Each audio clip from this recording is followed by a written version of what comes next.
Merci d'avoir accepté l'invitation. Donc, vous pouvez vous présenter ce que vous faites, voilà, pour ceux qui ne vous connaissent pas.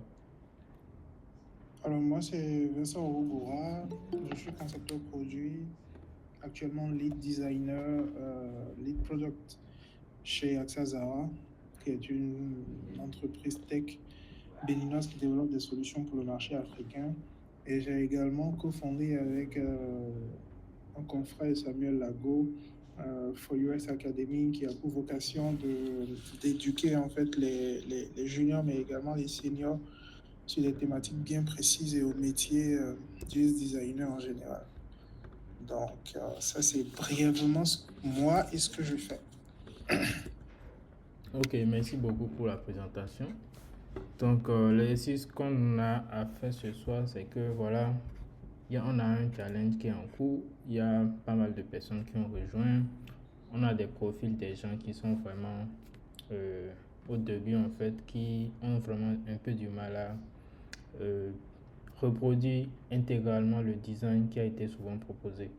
Donc, on s'est rendu compte que c'est une question de prise en main, voilà. Et également, ok, comment est-ce que, voilà, si j'ai un design, je peux interpréter le design, en fait, pour pouvoir subvenir aux besoins du designer qui a également envie de voir sa maquette très bien réalisée. Donc, je te laisse la parole.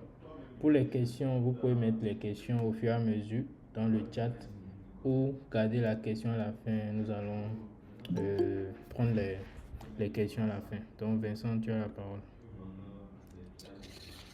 Ok, merci Cissé. Bon, on va rapidement commencer. Comme tu viens de le dire, le thème de ce soir consiste à parler de la collaboration entre designers et développeurs. Parce qu'on n'est pas sans savoir qu'il y a véritablement ce souci-là, essentiellement lorsque l'on ne sait pas vraiment comment s'y prendre. Alors, pour aborder la question, ça a été un peu compliqué parce que très souvent, lorsqu'on parle de collaboration designer-développeur, les gens s'attendent à ce qu'on leur donne, comment dire, une pipeline en fait exacte sur laquelle se maintenir, ce qui n'est pas toujours ce qu'il faut faire parce que lorsqu'on parle de collaboration, c'est beaucoup de choses. Ça varie d'une personne à une autre, ça varie de compétence à une autre et ça prend en compte énormément de choses. Alors, moi, comme je viens de le dire, voilà, CPO à Sazara, co-founder de For UX Academy. Alors, pourquoi est-ce que moi, je peux vous parler de ce sujet-là? J'ai déjà collaboré avec plus d'une vingtaine de développeurs, que ce soit front-end, back-end. J'ai j'ai déjà travaillé sur une vingtaine de projets délivrés. Et avec le temps, j'ai appris à faire ami-ami avec les développeurs, si je peux le dire ainsi. Parce qu'au départ, je dois avouer que c'était pas du tout facile. Ça a mis du temps, mais au final, voilà, j'ai réussi à développer, on va dire, ma méthodologie sur la base de ce qui se fait en fait sur le marché. Et ça me permet aujourd'hui d'avoir une collaboration, on va dire, très efficace et fluide avec les personnes avec qui je collabore. Alors, lorsqu'on travaille sur un projet habituellement, il y a trois figures, il y a trois cas possibles. La plupart du temps, il peut y en avoir plus, mais globalement, en fait, il y a trois cas. Le premier cas, c'est que vous êtes dans une entreprise qui développe des solutions, vous êtes dans un studio design et voilà, au-dessus, vous avez soit le product manager, soit vous avez le designer en chef. Et juste en dessous, vous avez le designer et le développeur qui doivent travailler main à main en fait pour donner vie au projet. Le deuxième cas de figure, en fait, c'est que vous avez un porteur de projet, c'est un client en fait. Et ce client-là va se référer à votre entreprise ou à votre organisation. Et dans ce cas, en fait, vous avez trois corps qui vont travailler ensemble. Donc, dans le premier, en fait, on a le product manager qui sera au centre et qui va diriger un peu le designer et les développeurs. Alors, dans ces deux premiers cas de figure, il n'y a pas souvent trop de problèmes parce que la responsabilité du projet, d'un projet qui est abouti, la plupart du temps, ça revient au product manager, c'est lui qui doit s'assurer que tout se fasse en temps et en heure, etc. Donc, il y a moins ce souci-là de voilà, on a énormément de charges en tant que designer et on a énormément de charges en tant que développeur également. Par contre, il y a un troisième cas de figure qui est commun aujourd'hui, c'est que vous avez une personne qui a envie de développer un projet comme ça à la volée, et cette personne se dit, OK, j'ai besoin d'un designer pour travailler. Ou cette personne se dit, OK, j'ai également besoin d'un développeur pour implémenter. Et c'est là, en fait, que tout commence par se gâter parce que trop souvent, ces deux personnes-là, c'est-à-dire le designer et le développeur dans ce cas de figure, très souvent ne se connaissent pas. Ils n'ont jamais travaillé ensemble. Il y a beaucoup de choses, en fait, qu'ils ne savent pas faire l'un avec l'autre. Donc, c'est très compliqué, en fait, dans ce cas de figure-là, de travailler. Alors, il est important, en fait, que chacun de son côté puisse développer une méthodologie, puisse savoir, en fait, comment ça se fait. Pour que, quelle que soit, en fait, la personne qui vient, l'étranger qui vient, en fait, qu'on puisse être en mesure de pouvoir quand même délivrer un travail de qualité. Alors, au début, Cissé parlait du fait que généralement les développeurs n'arrivent pas à bien intégrer ce qui est fait par le designer, etc. Mais moi, je vois le problème dans sa globalité, c'est-à-dire que si le développeur n'arrive pas à implémenter ce que le designer a fait, alors on va pas lui jeter la pierre directement. Okay? Pour moi, en fait, c'est un problème qui concerne les deux parties, que ce soit le designer et le développeur. Parce que si le designer fait bien son travail, quelque part, en fait, le développeur aura cette facilité-là à intégrer sa maquette. Et si le développeur intègre sa maquette, le designer aura moins de travail de son côté, etc. etc. Donc, collaborer, en fait, pour moi, c'est avant tout une question humaine. Parce que c'est pas qu'une question d'outils où on va dire non, ok, pour bien collaborer, on va juste prendre cet outil-là et le problème il est réglé. Non, c'est pas ça en fait. C'est comme ce que je disais au début en fait. Chaque humain est unique, chaque humain est différent, chaque humain a sa façon de travailler et quelque part, lorsqu'on est amené à travailler sur un projet, il est essentiel en fait de pouvoir s'adapter à la personne que l'on a en face. Ça, c'est très important. Alors, pour cela, j'ai établi en fait certaines bonnes pratiques à mettre en place pour que tout se passe pour le mieux, on va dire, en termes de collaboration. Alors, le premier élément, en fait, c'est l'accessibilité. Lorsqu'on travaille sur un projet, lorsqu'un développeur, ok, parce qu'il s'agit de vous essentiellement, vous travaillez sur un projet, il est essentiel que vous puissiez avoir accès au designer. Ça, c'est la première chose. Parce que bien trop souvent, en fait, si vous ne comprenez pas certaines choses, si vous avez des difficultés à vous décider sur un certain nombre d'éléments, il est essentiel, en fait, de comprendre qu'est-ce qui a été la motivation, en fait, derrière ce choix et comment est-ce que vous, de votre côté, vous pourrez mieux l'interpréter. Donc, généralement, en fait, lorsque vous travaillez sur un projet, bon, dans ce cas-ci, c'est un peu différent parce que vous êtes dans un challenge, ça va concerner beaucoup plus le côté technique, c'est sur ce côté-là qu'on va vous tester. Mais en fait, dans la vie de tous les jours, la première chose, c'est d'éviter les phrases telles que tu n'as pas besoin de parler au développeur, tout ce que tu as besoin de faire, c'est nous sortir des écrans et nous, on va l'implémenter. Ça, c'est au designer. Et en tant que développeur, en fait, lorsqu'on vous dit non, tu n'as pas besoin de parler au designer, lui, il a déjà fait son travail, toi, tu peux déjà, en fait, te baser sur ce qu'il a fait pour nous sortir quelque chose de qualitatif. Ça, c'est des éléments, en fait, qu'il faudrait éviter pour rester, en fait, dans le flux. Alors, la deuxième chose, en fait, ce sont les meetings. Très important. Parce que en fait, en tant que développeur, vous voulez savoir en fait, vous voulez savoir c'est quoi, vous voulez savoir pourquoi est-ce que les décisions ont été prises et vous voulez savoir exactement comment est-ce que vous de votre côté vous voulez faire fonctionner les choses. Et c'est très essentiel de mettre cela en tête. Déjà, l'accessibilité, les meetings, poser énormément de questions, de savoir quoi, savoir pourquoi et savoir comment est-ce que les choses se font. Et le dernier élément, en fait, c'est de faire les choses en fait dans le respect. La première chose, c'est de ne pas jouer le rôle de l'autre. C'est pas parce que vous êtes développeur que vous savez exactement en fait ce qu'un designer doit faire. C'est pas parce que vous êtes designer que vous savez exactement ce qu'un développeur devrait faire. Donc, la première chose, c'est d'éviter en fait de vouloir faire le travail des autres à leur place. Et c'est de plutôt chercher en fait à comprendre à prendre des notes et en fait à donner un retour d'information qui soit respectueux. Il n'y a que comme ça en fait que vous comprendrez véritablement ce que vous avez à faire et comment est-ce que vous pourrez le faire. Alors, ça c'est le côté humain. On va maintenant se concentrer en fait sur la pratique, okay, dans la vie de tous les jours. Comment est-ce que ça va se passer? Alors, le premier conseil en fait, c'est au niveau des designers. Okay? Je ne vais pas déjà m'intéresser aux développeurs en soi, mais je pense que si le travail est bien fait du côté des designers, du côté des développeurs, ça devrait pouvoir aller très vite.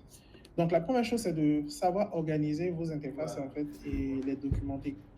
Donc pour cela, en fait, j'ai préparé un fichier ici sur lequel en fait on va s'appliquer, etc.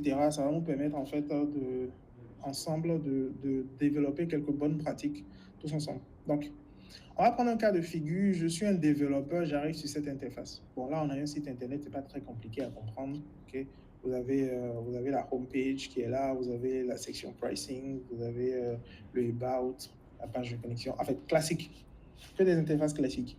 Mais il peut arriver en fait que sur un projet, vous ne savez pas concrètement ce de quoi il s'agit. Okay? Donc la première chose en réalité qu'il faut faire et qu'il faut conseiller à vos designers, c'est de véritablement en fait nommer chaque chose. Okay. Ici, nous avons deux interfaces. Nous avons cette première interface là et nous avons la seconde. Les deux sont les mêmes en fait. Okay. Vous avez juste une version desktop si vous voulez et vous avez une version mobile. Donc là, en fait, l'objectif, c'est de présenter comment est-ce que le produit va se comporter sur deux devices différents. Donc ça, c'est la première chose. Lorsque le designer ne vous livre pas, en fait, ces deux manières de voir les choses, ça peut être trop également. Hein. Voir un peu comment est-ce que l'interface va se comporter sur tablette, c'est également quelque chose de très intéressant à voir. Mais déjà, lorsqu'on a deux, ça nous donne déjà une idée de ce à quoi va ressembler le projet. Donc, première chose, lorsque vous n'avez pas ça, demandez à votre designer de vous le fournir. Ok, ça c'est la première chose. La deuxième chose, c'est que vous ne savez peut-être pas en fait l'interface, vous ne connaissez peut-être pas l'interface sur laquelle vous êtes. Donc la deuxième chose à faire, c'est de toujours nommer en fait nos interfaces. Donc on va faire ça tout de suite. Ici par exemple, si je suppose que ça c'est la home page, la première chose que je dois faire ou demander à mon designer de faire, c'est de nommer cette section-là. Donc là, on peut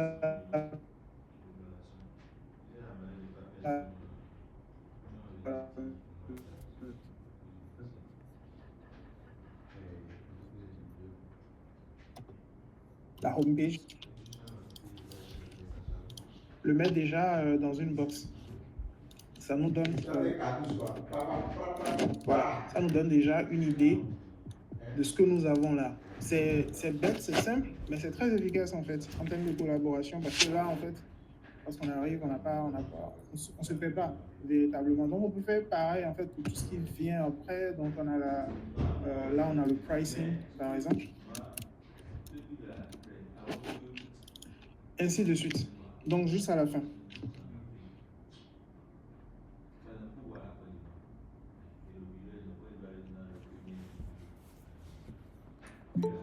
C'est la première chose. Il faut documenter en fait son travail. Très important de documenter son travail parce que ça permet, comme je l'ai dit en fait, depuis tout à l'heure, de savoir exactement de quoi est-ce qu'il s'agit, de ce qui a été fait, de pourquoi ça a été fait. Donc généralement en fait, faire une documentation, c'est pas se casser la tête un peu comme les développeurs qui ont énormément de choses à faire. Non, nous ici, ce qu'on veut, c'est de dire exactement en fait ce qu'on est en train de faire sur le fichier. Donc, ça peut partir de trucs banals, hein, comme ce que je suis en train de faire. Hein. Donc, on a un overview du projet. Et en une phrase, vous pouvez déjà expliquer ce qui est fait sur ce projet-là. Okay? Donc, sur ce projet-là, on a des interfaces qui ont pour but de partager en fait les services d'une agence digitale, de ce qu'ils font, de l'équipe, patati patata. Donc déjà en fait, lorsqu'un développeur vient, il a une idée globale de ce qui est en train d'être fait sur le fichier. Ça c'est la deuxième chose. Ça c'est la première chose du moins, c'est organiser en fait et documenter les interfaces. Alors, la deuxième chose, c'est la navigation. OK, revenons sur notre fichier.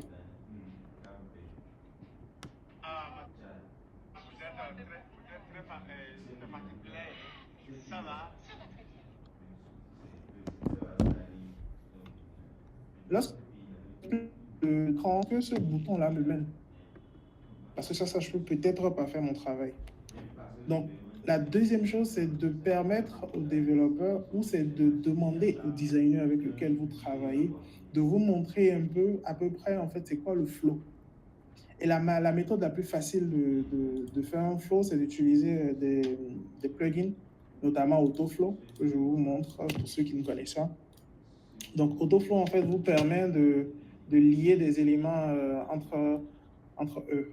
Donc, de là, par exemple, vous pouvez dire, voilà, je sélectionne ceci. Je sélectionne également ça. Et je vais lui demander, en fait, de linker les deux. Donc, par exemple, on a ouverture qui est là. Je peux changer la couleur, passer sur quelque chose de blanc, on va dire. Voilà. Et là, tout de suite, en fait, en faisant ce petit exercice-là, ou même vous en tant que développeur, hein, ça va dépendre. En venant ici, en fait, je sais exactement que lorsque je clique sur le bouton Start Your Free Trial, ça me redirige directement en fait sur la page pricing. C'est un mauvais exemple, mais c'est un exemple. So, ouais. Donc, faire ce travail-là permet également aux développeurs de ne pas se perdre dans ce qu'il est en train de faire. Donc, si vous avez des designers avec lesquels vous travaillez, vous avez besoin de ce genre d'informations, vous pouvez leur passer et leur expliquer globalement en fait comment ça se passe. Donc, vous faites ça pour tout en fait. Si je clique sur ce bouton-là, où est-ce que ça me redirige? Si je clique sur Read More, où est-ce que ça me redirige, etc., etc. Donc, ça permet en fait aux personnes de ne pas se perdre, en quelque sorte. Donc, ça, c'est la deuxième chose, naviguer efficacement. La troisième chose, en fait, c'est montrer en fait ce que l'on pense. Il arrive très souvent que lorsqu'on travaille sur des projets, on va reprendre l'exemple de notre interface. Ici, par exemple. Vous n'allez peut-être pas croire ce que je vais dire, ou peut-être pas comprendre au premier abord, mais cette interface-là, en fait, cette section-là, elle a été mal faite. Pourquoi? Parce que là, en fait, on a le titre, on a un bouton pour fermer tout ça, mais on n'a vraiment pas de state qui montre ce à quoi ça ressemble lorsque c'est fermé. Donc, un développeur qui vient sur cette interface-là, tout de suite, il a l'impression que tout est ouvert, tout est exactement comme ça, et lui se met à développer, il fout le bouton là, il n'y a pas d'interaction, il a quand même fait ce qu'il faut. C'est pas bien, mais c'est parce qu'on lui a pas dit concrètement en fait ce qu'il devrait faire. Donc là, en fait, cette interface, pour bien la faire, par exemple, il aurait fallu dans un premier temps présenter ce state-là pour lui dire, écoute, quand c'est comme ceci, c'est fermé, et quand c'est ouvert, ça ressemble un peu à ce qui est ici. Mais même là encore, le problème, il n'est pas encore totalement réglé. Parce que comment est-ce que l'élément s'anime? Comment est-ce que l'élément réagit lorsque je l'ouvre? Et comment est-ce que l'élément réagit lorsque je le ferme? Très important, tu ne peux pas expliquer ça. En fait, tu es obligé de montrer ce à quoi ça va ressembler. Et la méthode la plus efficace, lorsque vous êtes dans ce cas de figure-là, comment montrer en fait les interactions et tout, c'est de vous appuyer sur des exemples. Si vous allez par exemple sur Internet et que vous retrouvez une animation qui est quand même très intéressante, plutôt que de venir expliquer aux développeurs ou plutôt qu'on vous l'explique, demandez plutôt à ce qu'on vous montre comment c'est fait. Alors, il y a un site très très intéressant qui s'appelle CodePen. Pour ceux qui ont la référence, donc c'est CodePen.io, qui va référencer en fait un certain nombre d'animations qui sont faites en CSS, en HTML et en JavaScript pour la plupart. Donc, si je viens par exemple sur CodePen, il faut déjà créer un compte, hein, bien évidemment, et que je clique sur cette interface-là, sur ce composant-là par exemple, j'ai dans une première case le HTML, j'ai dans une seconde case le CSS, et dans une troisième case le JavaScript. Et quand je clique, en fait, je peux interagir avec le composant et je sais exactement, en fait, comment est-ce que tout bouge. Est-ce qu'il y a ces effets de parallaxe là, au niveau des images, etc. Donc, pour un développeur qui tombe sur cette interface-là et qui arrive à interagir avec, il voit. Donc, c'est plus facile pour lui, en fait, d'exécuter et de mettre, de donner vie, en fait, à ce que vous voulez. Donc, moi, je dis souvent, en fait, que lorsque vous n'arrivez pas à faire comprendre, montrez. Donc, tout ce que vous pouvez faire, c'est copier ce code-là, par exemple, et l'envoyer à votre développeur pour lui dire, écoute, je voudrais également que mon composant, ce composant que j'ai designé là, en fait, s'ouvre de telle façon. Et là, tout de suite, en fait, il sait quoi faire. Et il le fait très vite. Donc ça, c'est un cheat code qui vous permet d'aller très vite. Troisième élément, montrer ce à quoi vous pensez. Quatrième élément, en fait, c'est la demande et l'explication. C'est-à-dire quoi? Collaborer avec des personnes, c'est également savoir se faire comprendre, comme on l'a dit. Donc, on disait tout à l'heure que c'était beaucoup mieux de montrer plutôt que de dire. Mais ça peut prendre également en compte beaucoup de choses. Alors pour ça, en fait, nous allons voir deux plugins qui sont au niveau de Figma. C'est le plugin Note et c'est le plugin Voice Memo. Ok, revenons sur notre design ici. Voilà. On va se mettre dans la peau d'une personne, que ce soit du designer ou du développeur. On va chercher notre plugin. Donc pour chercher votre plugin sur Figma, c'est très simple. Vous allez tout en haut, vous retrouvez la section plugin à côté des composants et vous allez chercher Note. Ok, là vous avez ces plugins là, vous pouvez passer à la section widget. Ok. Et il y a plein de services en fait de Note, mais le service que moi j'utilise particulièrement, c'est le service Marus que je vais charger au niveau de mon projet. Voilà, et je viens ici.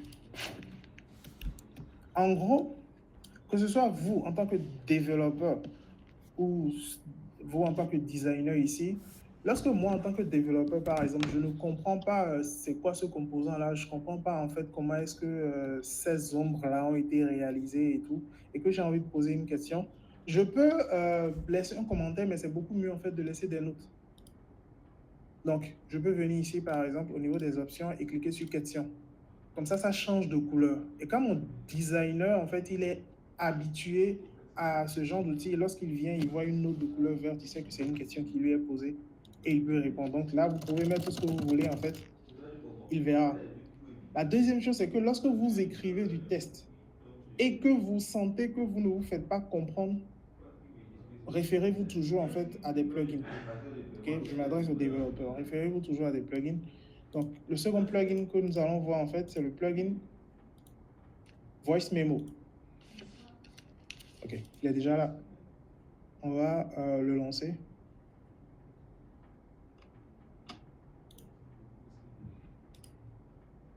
Ok. Dès que je lance mon plugin Voice Memo, en fait, je peux cliquer sur ce bouton-là et j'ai 30 secondes pour enregistrer ma question. Donc, je peux cliquer sur Start Record.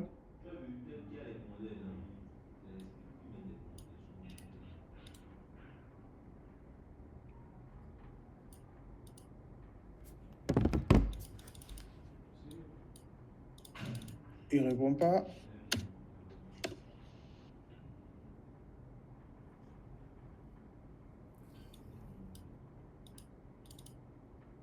Je ne sais pas pourquoi il ne répond pas. Il fonctionnait tout à l'heure. Bon, on va partir du principe que ce sont des choses qui lui arrivent par moment. Donc, en utilisant en fait ce genre de plugin-là, en fait, vous avez la possibilité de faire des... Voilà, ça marche maintenant, en fait. Dès que vous cliquez sur Start Recording, en fait, vous pouvez enregistrer un mot pour lui demander clairement ce que vous ne comprenez pas ou pour exprimer vos sentiments de manière beaucoup plus claire et précise. Et dès que vous terminez, vous avez juste à cliquer sur le bouton Off et voilà, vous avez votre mémo qui est là. Vous pouvez entrer un title pour lui dire par exemple que c'est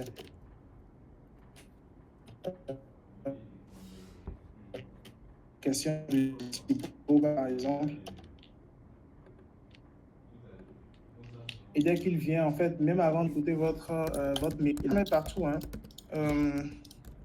En tant que designer, par exemple, vous pouvez ramener ce mémo-là ici pour lui expliquer un peu comment est-ce que ce composant-là peut s'animer pour apparaître, par exemple. Donc, là, vous avez le default.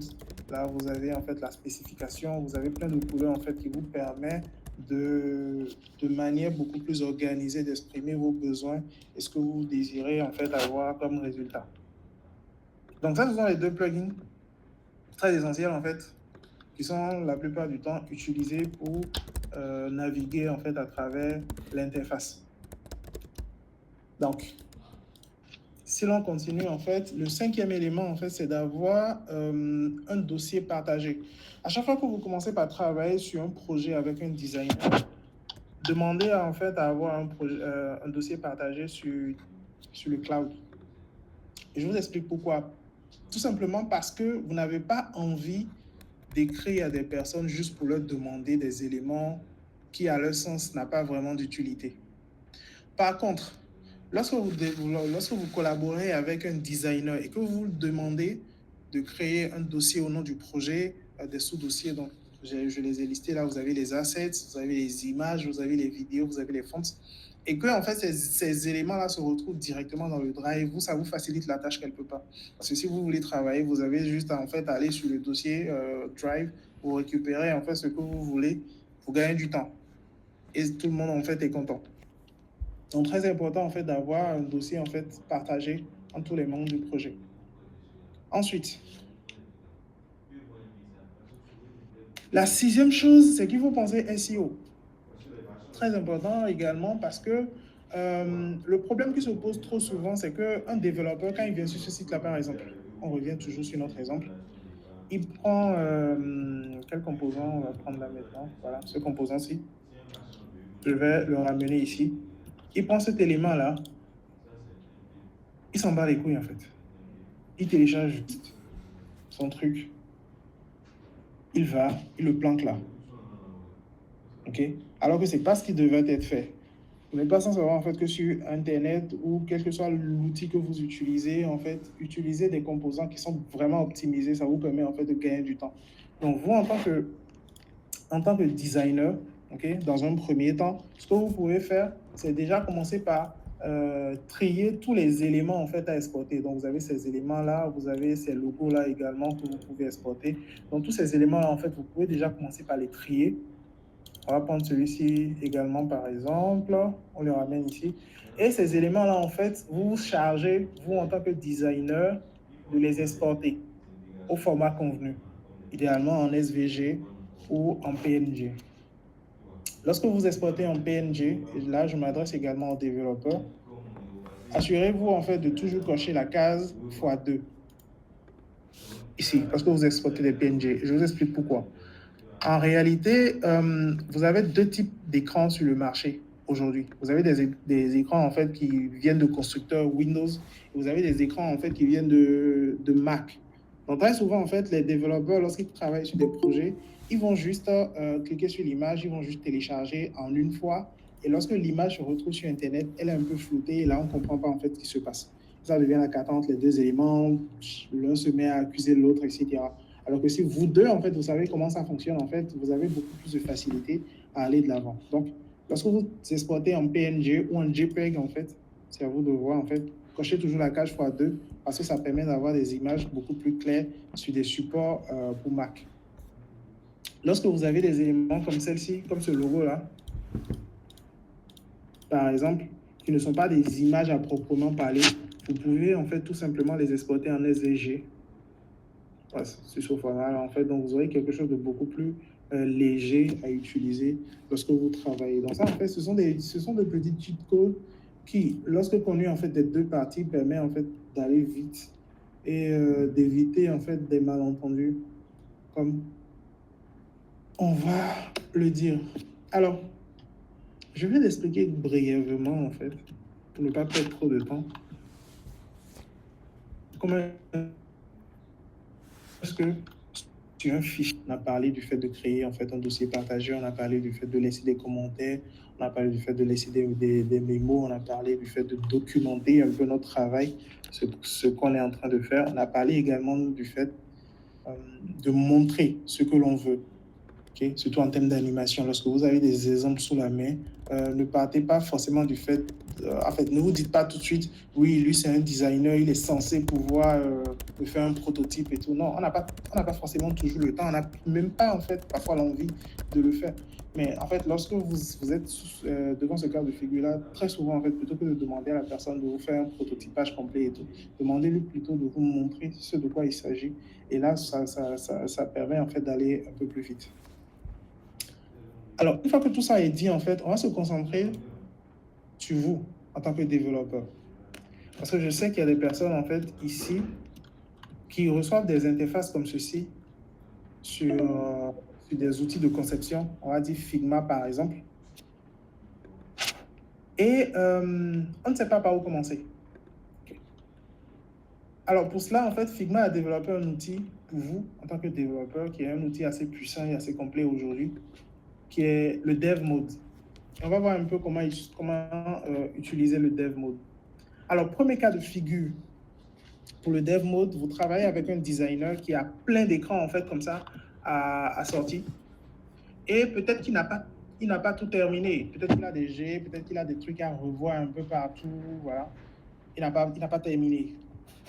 Vous voulez commencer le travail, vous venez, vous tombez sur la première interface que vous voyez, vous commencez à travailler dessus.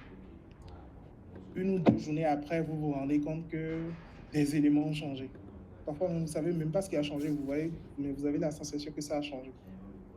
À la fin du projet, on vous dit en fait que vous avez mal fait votre travail parce que vous n'avez pas vu certains éléments. Donc, le premier réflexe qu'il faudrait avoir, en fait, c'est de demander en fait à votre développeur, à votre designer du moins, de vous marquer en fait les interfaces qui sont prêtes à être codées. Si je viens ici, par exemple, que je me dis peut-être que la homepage n'est pas prête et que c'est peut-être la section About qui est prête à être codée, ce que je peux faire, c'est assez simple et basique, c'est de venir sélectionner en fait mon interface et à l'extrémité droite, j'ai cette icône de développement en fait sur laquelle je peux cliquer et qui devient verte. Okay. Elle est ici. De ce fait, en fait, lorsque moi, en fait, le développeur vient sur l'interface, dès qu'il voit cette icône verte là, il sait, il a l'information selon laquelle en fait l'interface est prête et qu'il peut se mettre à travailler sur elle. Ça permet de gagner du temps et ça permet en fait d'être synchro dans la manière dont tout est fait en équipe. Alors, ça c'est la première chose. La deuxième chose, c'est que vous avez besoin d'avoir certaines informations. Okay? Vous avez besoin d'avoir du code, vous avez besoin d'avoir des informations un peu tricky. Tout ce que vous avez à faire, c'est venir totalement en haut, à droite, et d'activer le Dev Mode. Je sais que plein de personnes parmi vous le font, mais on va voir un truc que vous ne faites pas. Alors, dès que je viens, que je clique sur le Dev Mode et que je sélectionne un composant, à droite, j'ai la plupart en fait des informations liées à cet élément-là. Vous voyez que là, j'ai toutes les images que je peux télécharger. J'ai tout ce qui est information en termes de couleur qui est utilisé au niveau de ce composant. J'ai même en fait le layout de comment est-ce que c'est écrit. J'ai le HTML, j'ai le CSS, j'ai le JavaScript, j'ai tout en fait de ce côté-là. Mais prenons un exemple en fait. Quel exemple? Ok. Prenons l'exemple de ce composant-là par exemple. Ok. Je viens ici, je sélectionne le composant, je télécharge mes images et je me mets à coder en fait à la volée, sans vraiment savoir en fait c'est quoi les dimensions. En fait, généralement, lorsqu'un projet il est mal finalisé par un développeur, c'est parce que celui-ci, très souvent, ne code pas en tenant compte des spécificités qui sont liées au design. Je prends ce cas par exemple où vous avez un padding au niveau de ce composant-là qui est de 40. Mais vous venez, vous dites à vue d'œil, ça ressemble à du 50, vous foutez du 50 et vous continuez en fait. À la fin, ne soyez pas étonné que le résultat ne soit pas en fait comme ce que vous avez en fait sur l'interface. Donc, on va venir au niveau de petits éléments comme ceci où je ne sais pas c'est quoi véritablement la distance entre ces éléments-là. Je ne sais même pas ce que c'est, rien de tout ça en fait. Quand vous vous retrouvez dans ce genre en fait de situation, la première chose que vous devez faire, c'est utiliser en fait le raccourci option sur Mac et le raccourci Alt sur Windows. Donc dès que je viens sur ce composant là, par exemple, que je le sélectionne, en maintenant ma touche option, ma touche Alt, j'ai exactement les distances en fait qui sont liées aux éléments. Donc là, je sais exactement qu'il y a une distance de 24 entre cet élément-là et le test en bas. Je sais exactement qu'on a une distance de 253 ici. Je sais exactement qu'on a une distance de 40 ici.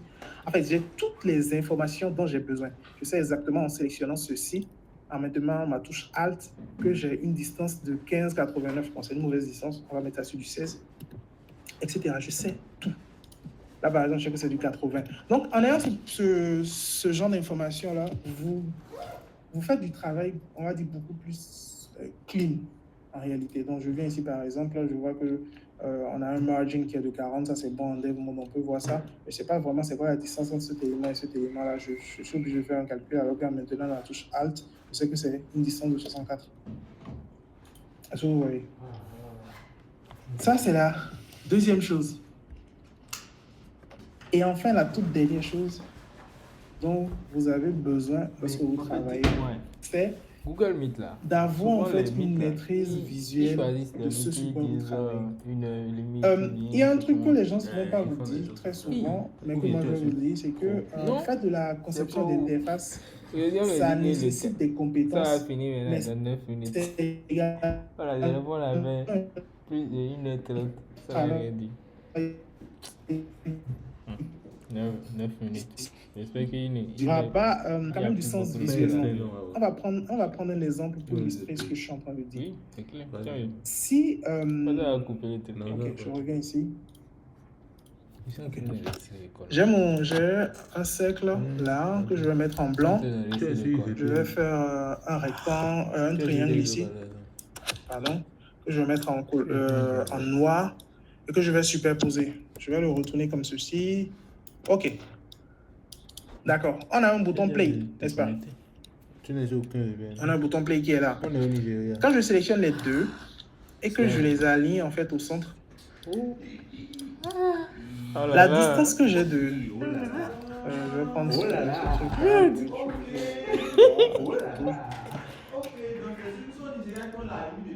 Okay. La distance que j'ai de là à là, voilà, n'est pas la même distance que j'ai de là à là. Je bascule sur ma fibre, je perds la connexion quelques secondes et c'est bon. Mais c'est pas sûr qu'ils vont me laisser. Non, tu as déjà créé le meeting.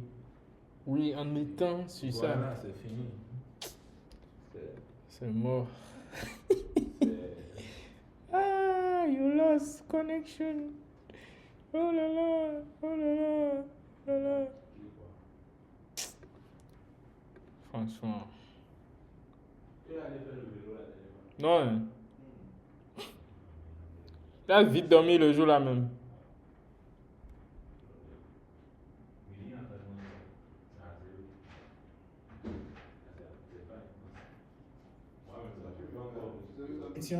Si vous documentez votre travail, si vous arrivez en fait à mettre dans ce que vous faites le SEO, si vous arrivez à bien exploiter en fait le dev mode sur Figma lorsque vous développez une interface, je ne vois pas en fait de raison pour que les choses ne se passent pas bien.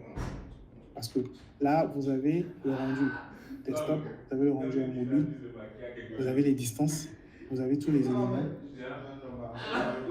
En fait, tout ce que vous avez à faire, c'est vraiment de passer en fait au boulot. Donc, rapidement, moi j'ai terminé ma présentation. Je vais peut-être vous laisser le temps de poser des questions si vous avez des questions. Et je me ferai un plaisir de vous répondre.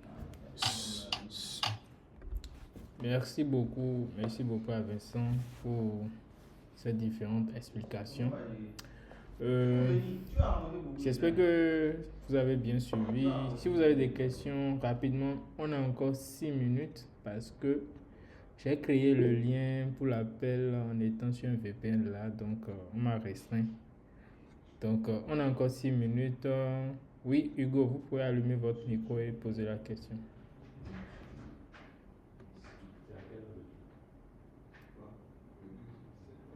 15h.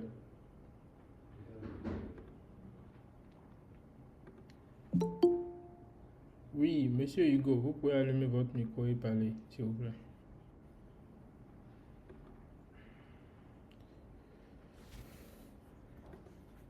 D'autres personnes ont des questions, vous pouvez également les laisser dans le chat. Salut tout le monde, j'espère que vous allez bien. Bonsoir Hassan, ça va et toi? Oui, ça va.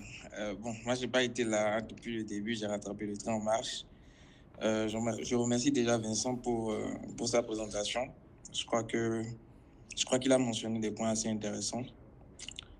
C'est vrai que le temps imparti est très court. Je sais pas, il y a peut-être des gens qui ont des questions à te poser. Si tu peux veiller à ça prochainement. Parce que voilà, je crois que si l'appel, ça prend fin là maintenant, c'est pas évident qu'on retrouve encore ce nombre-là pour des questions. Ouais, c'est vrai que ça. En fait, j'étais sur un VPN et j'ai créé le Meet à partir de ça. Donc, je ne me suis pas rendu compte en fait. Oui, je comprends bien. Bon, moi, je voulais juste attirer l'attention sur.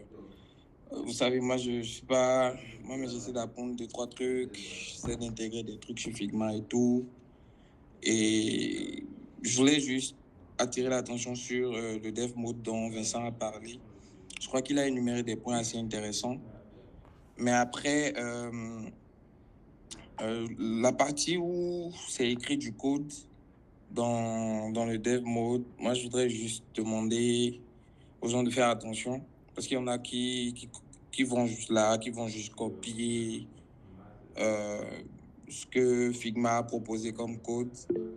Mais après, il y a des valeurs qui sont parfois fixes.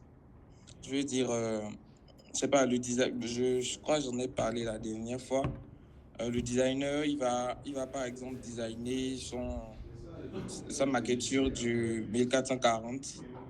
Donc après, Figma va peut-être proposer des largeurs et des hauteurs en fonction de cela. Donc, il y a des gens, quand ils vont en dev mode, leur premier réflexe, c'est d'aller copier le CSS qui a été proposé là, sans réflexion aucune. Et à part ça, il y a par exemple, il y a parfois certains bouts de code qui sont inutiles selon moi, qui ne sont pas forcément pertinents. Par exemple, vous sélectionnez un layout, vous voyez que ça vous propose d'utiliser des flexbox. Et après, vous allez voir qu'il va vous demander de mettre la direction du flex en colonne. Donc, le flex direction en colonne. Alors que simplement en restant en flow layout, c'est-à-dire dans un layout qui n'utilise pas les flexbox, vous pouvez avoir ce même rendu-là. Donc après, quand vous copiez inutilement du code, vous vous retrouvez à vous tirer parfois une balle dans le pied et après, c'est très difficile à maintenir et tout. Donc après, il y a les proportions aussi. Il a dit de faire des concessions sur les distances. Il a montré l'exemple du bouton play. Parfois, je rencontre ce souci-là avec des boutons. Donc, le test à l'intérieur du bouton, en fonction de la police, vous allez voir que peut-être le designer, sur sa maquette, vous avez du 20 pixels en haut, 20 pixels en bas. Mais visuellement, avec la taille de la police, quand vous écrivez votre code, il faut tweaker un peu. Peut-être c'est en mettant 18 pixels plutôt en haut que vous avez exactement ce qu'il faut de façon visuelle. Donc, Je voulais juste attirer votre attention sur ce point-là. Les marges aussi, les proportions. C'est pas forcément ce que la maquette propose qui est juste. Donc, il faut savoir faire ces concessions-là. Bon, l'appel va finir. Je vais pas monopoliser la parole. Je voulais juste voilà, remercier Vincent pour tous ces points-là et attirer l'attention des gens sur les autres. Merci beaucoup. Oui, merci à toi. Je pense que ce que tu as soulevé est un point qui est très, très essentiel. Raison pour laquelle, en réalité, en tant que développeur, vous devez pouvoir, comme je l'ai dit, avoir cette manière-là de travailler qui vous permet de pouvoir gagner du temps. En fait, essentiellement, il ne faut pas copier bêtement. Donc, c'est bon. Je crois que l'appel va se terminer. C'est quand même un peu dommage. Ce que vous pouvez faire, c'est peut-être que je vais laisser une publication sur Facebook et vous pouvez me laisser des commentaires. Je ferai un plaisir en fait de vous répondre. Ok, merci beaucoup à tous. Merci à Vincent pour la disponibilité. Merci à tous les participants. La replay de Meet sera. Et voilà.